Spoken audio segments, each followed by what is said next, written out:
កូនកើតមុនឪបានចៅពោតាគឺកូនដែលរៀនចេះដឹងជាងឪពុកម្ដាយទៀតបានយុះបានសាក់បាន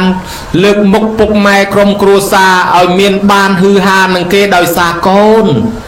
កូននេះមានធម៌4យ៉ាងទី1អត្តសទ្ធិទៅរៀនទៅសូត្រមានចំណេះចេះដឹងប្រព្រឹត្តល្អខ្លួនឯងទី2បរសទ្ធិមកដឹកនាំបងប្អូនឲ្យធ្វើបុណ្យធ្វើល្អទី3សង្ឃៈសង្គ្រោះដល់ញោមញាតិជុំវិញចេះធ្វើបុណ្យអញ្ជើញយាយតាមកស្ដាប់ធម៌ពិសាភោជនាអាហារអញ្ចឹងហើយបានគេថាខែរះឆ្លងផ្លូវកូនកើតមុនឪបានចៅពោតាខែតែមួយដួងរះទៅវាភ្លឺផ្លូវបានដួងតារារាប់រយពាន់ម៉ឺនមិនអាចភ្លឺផ្លូវបានទេកូនល្អសំបីតែមួយឲ្យអ្នកស្រុកភ្លឺស្វាងបានឲ្យបងប្អូនភ្លឺស្វាងចេះដឹកនាំធ្វើល្អទៅមិនល្អតែក្រុមគ្រួសារហ្នឹងនិមន្តប្រសង់ទេសនាអញ្ជើញអាចារ្យបញ្យលធម៌អាបានដល់យាយដល់តាមកស្ដាប់ទៀតអាហ្នឹងហើយឃើញដែរកូនកើតមុនឪបានចៅពោតាឬក៏ពោតាយាយដើរលេងឃើញណាយាយតាក៏បានសុខសប្បាយដោយសារកូនហ្នឹងមានល្អតែមួយចឹងណាសង្គ្រោះសណ្ដោសកូនហ្នឹងមានធម៌សង្ឃៈមិនមែនបានល្អតែឯងនាំអ្នកស្រុកអ្នកភូមិល្អទាំងអស់គ្នាមិនមែនហូបតែឯងដាំស្លឲ្យអ្នកស្រុកអ្នកភូមិហូបទៀតនេះឲ្យណាបានកូនល្អយ៉ាងនេះហើយដល់ទី4កតញ្ញូកូននេះមានធម៌កតញ្ញូនៅខ្លួនដឹងគុណហើយតែមានកតញ្ញូហើយកតញ្ញូតាធម្មមូលាកតញ្ញូតាប្រធានតាកតញ្ញូតាយសនយាសពបញ្ញជីវិញ្ញតិកតញ្ញូជាឫសគល់នៃកុសលធម៌ទាំងអស់បើមានកតញ្ញូធម៌នៃក៏បានដែរហើយកតញ្ញូជាប្រធាននៃបារមីធម៌ទាំងអស់កតញ្ញូជាហេតុនាំឲ្យសម្រេចសម្បត្តិសពយ៉ាងបើកតញ្ញូមានធ្វើបុណ្យអីក៏កើតអញ្ចឹងកូននឹងមានធម៌កតញ្ញូកូននេះជាកូនប្រសើរជាកូនមាសជាកូនពេជ្រគោរពតាមឱវាទរបស់ព្រះពុទ្ធហើយដើរតួនាទីជាកូនល្អលោកថាតួនាទីនោះមាន5ភៈតោនេសង្ឃបរិសាមិពីដើមម៉ែឪចិញ្ចឹមយើងឥឡូវដល់ពេលគាត់ចាស់យើងគួរចិញ្ចឹមគាត់វិញទី2កិច្ចចាំងនេសង្ករេសាមិកូនចៅជួយកិច្ចការងារម៉ែឪទី3កលវង្សសង្តបេសាមិប្រតិបត្តិថែរក្សាពូជពងវងតកូលកុំឲ្យធ្លាក់ចុះទី4ទាយាចាំងបដិបច្ជាមិនាំគ្នាថែរក្សាទ្រព្យមរតកកេអករបស់គាត់ឲ្យបានគង់វង្សកុំចេះទៅលក់ខ្ទេចលក់ខ្ទីស្នាដៃគាត់អស់អីឯទី5មេត្តាបិតាដែលស្លាប់ទៅតេខេណាំងអនុបតិសាមិឲ្យកូនចៅធ្វើបុណ្យឧទ្ទិសទៅឲ្យដូចយើងហៅថាបុណ្យតេខេណានុបទានហ្នឹងតេខេណានុបទានហ្នឹងគឺការផ្ញើសហុយទៅឲ្យអ្នកស្លាប់ផ្ញើសហុយទៅឲ្យជីដូនជីតាផ្ញើសហុយទៅឲ្យម៉ែឪដែលស្លាប់ទៅ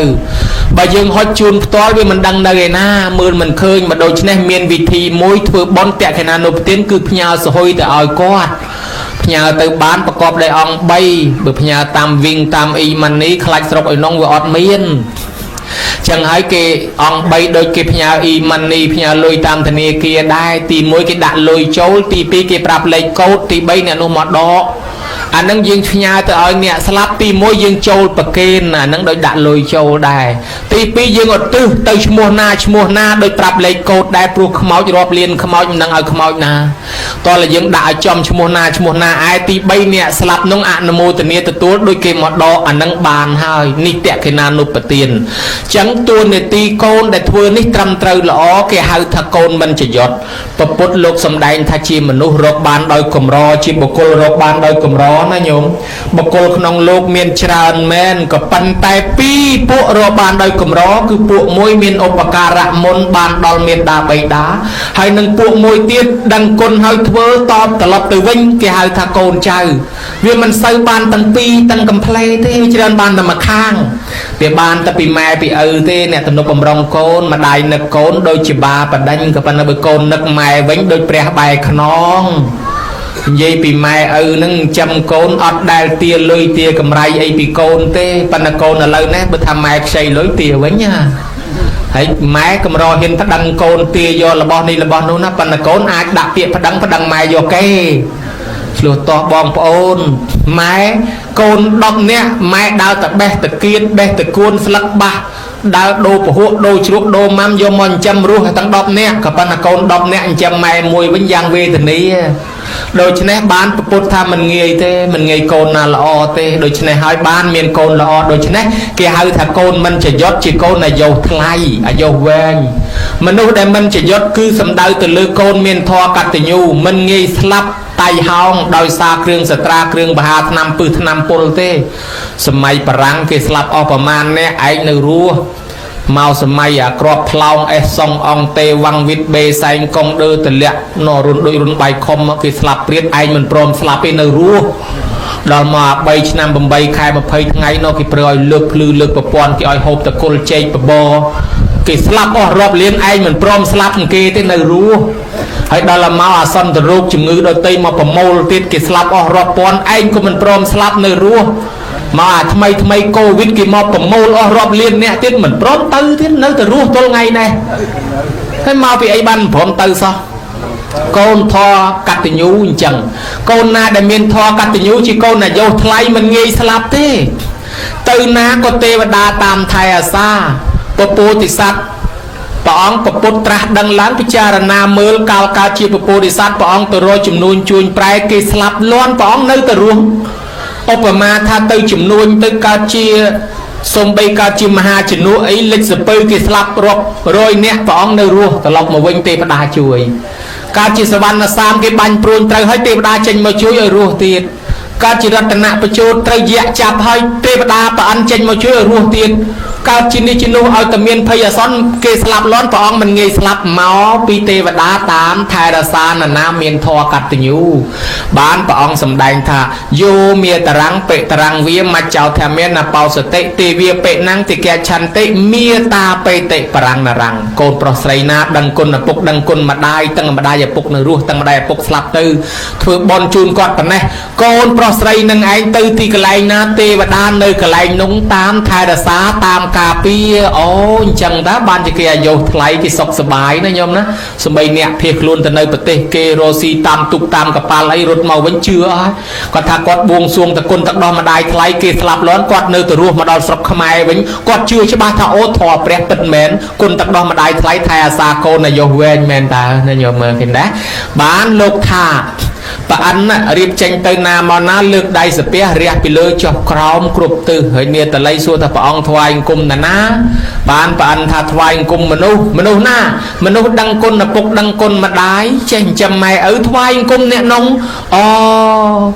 ប្រអិនជាស្ដេចទេវតាមកថ្វាយអង្គមយើងអញ្ចឹងហើយទេវតាតូចតាចជាកូនចៅប្រអិនក៏ថ្វាយអង្គមតាមដែរអញ្ចឹងបានគេសុខសប្បាយលោកសំដែងឲ្យងាយស្ដាប់ថាអញ្ចេះកូនប្រុសស្រីណាដែលជាកូនមិនចយត់ជាកូនអាយុថ្លៃមិនងាយស្លាប់តៃហោងដោយគ្រឿងសត្រាគ្រឿងបហាថ្នាំពឹសថ្នាំពុលសំដៅទៅលើកូនមានធម៌6យ៉ាងទី1កូនណាស្ដាប់ពាក្យព្រានបដៅម៉ែឪដោយគោរពទី2កូនណាចិញ្ចឹមម៉ែឪទី3កូនណាព្យាបាលជំងឺម៉ែឪពេលគាត់ឈឺទី4កូនណាធ្វើបន់សពពេលម៉ែឪស្លាប់ទី5កូនណារៀបចំទីកន្លែងតម្កល់អធិធិអធិគុណរបស់ម៉ែឪដោយប្រពៃទី6កូនណានៅតែនឹកឃើញគុណឪពុកម្ដាយចេះតែធ្វើបន់ឧទ្ទិសឲ្យញយនេះ6យ៉ាងនេះហើយជាកូនមុខសញ្ញាទេវតាតាមថែអាសាជាកូនអាយុថ្លៃដែលចាស់ហៅថាជាកូនមិនចយត់ណាញោមណាមង្គលទី11ក្នុងចំណោមមង្គល38ប្រការដែលទេវតារមមិនឃើញព្រះអង្គរកឃើញថាហេតុនាំឲ្យកើតមង្គលមាន38នោះមង្គលទី11លោកថាមេត្តាបិតឧបដ្ឋានណੰអេតមង្គលមុតតមੰកូនប្រុសស្រីណាទំនុកបំរុងមេត្តាបៃតាដោយធម៌កតញ្ញូគ្រួសារនោះនឹងមានសុភមង្គលអូអញ្ចឹងបានគ្រួសារគេសុខសប្បាយរកទទួលទានមានបានកើតកាលវាលគុំតិចតិជុំហើយគ្រួសារណាមិនសូវដឹងម៉ែមិនសូវដឹងឪឃើញតែឆ្លោះតែគ្នាឃើញតែបោកប្រាស់ឬតែវាយកតិនវាយក្អមបែកអស់ហ่ะពីબેថ្ងៃត្រូវគ្នាវិញទៅទិញមកទៀតណា4-10ថ្ងៃឆ្លោះគ្នាលុះតែបោកភងបោកផាំងបោកភងបោកផាំងឆ្លោះគ្នាកាន់តែញឹកកូនកាន់តែច្រើនហើយដល់តែឆ្លោះគ្នាវាយបែកចុះបែកឡើងហើយបន្តិចទៀតត្រូវគ្នាវិញទៀតណា ហើយរស់ស៊ីបានវែកខ្វះឆ្នាំងបានល្អីក៏តាំងខ្វះជាងអេបានកញ្ច្រែងដេខ្វះស្មុកស្លាបានកតិនបានកឡមកពីថ្ងៃឆ្លោះគ្នាវាយបោកដៃខ្ទេចអស់វិញតិចត្រូវទៅទិញមកទៀតរស់ស៊ីមកជាតិអត់កំណាត់គេថាមកពីធ្វើឲ្យព្រះនៅលើផ្ទះក្តៅក្រហាយតានរណាជាព្រះលើផ្ទះម៉ែយើងឪយើងនឹងហើយយើងធ្វើឲ្យព្រះនេះក្តៅក្រហាយរស់ស៊ីអត់កំណាត់ទេឆ្លោះតែគ្នានឹងដាក់ជ្រូកងាប់ជ្រូកដាក់គោងាប់គោបន្តិចសយបន្តិចខាតអូអត់កើតទេទេវតានៅលើផ្ទះគេហៅថាកន្ធពទេវតាជាជំនាញផ្ទះបារាមុខយើងតែហ្មងដូច្នេះហើយទេវតាអត់ថែអាសាយើងទេមានដាក់ទំនាយថែមទៀតណាមនុស្សមិនដឹងគុណម៉ែមិនដឹងគុណឪអញ្ចឹងអត់ចូលចិត្តអញ្ចឹងយើង